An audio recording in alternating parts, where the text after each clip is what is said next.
The Old and the Restless is a really fun, all grown up episode with a really great setting. This is the 9th episode of the first season, and this one takes place at a museum that's all about the human body. And it mostly focuses on Tommy, Phil, and Lil, and Grandpa Lou, as Grandpa Lou agrees to chaperone Tommy's group.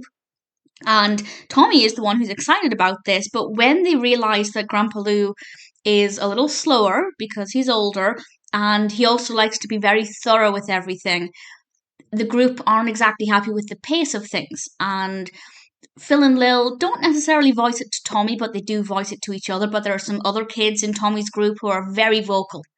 And they don't understand why Tommy would bring Grandpa Lou along because, in their view, he's old and useless, basically. And Tommy has to deal with the battling emotions of caring for his grandpa and loving Grandpa Lou, but also not wanting to feel like a loser as his classmates are making him feel.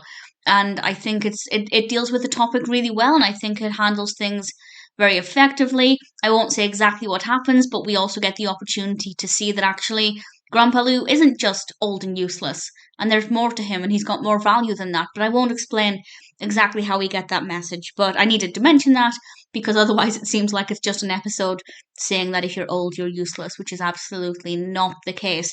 The design of the museum is gorgeous. It's so fun. There are rides and everything.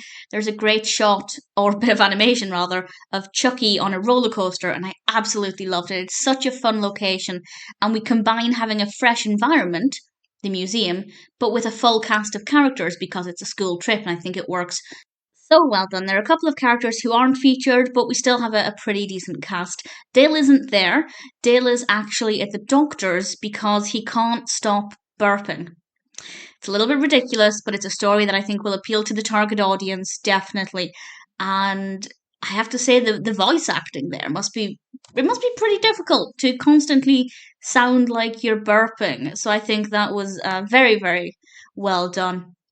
The voice acting there, of course, is from Tara Strong, and it was fine. It was a nice little bit of padding. I don't particularly care for that part of the story, but it was nice to have some involvement from Dill anyway, so I'm not complaining at all. It's a really good episode. It's also very educational, with a lot of information about the human body, so that works in its favour as well.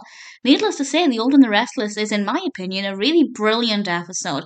It deals with a lot of different topics, a lot of different emotions, beautifully animated. No complaints from me at all, and I think it might be my favourite episode so far. There are still a lot of them to go, but for now, I think The Old and the Restless is absolutely one of my favourites, if not my favourite.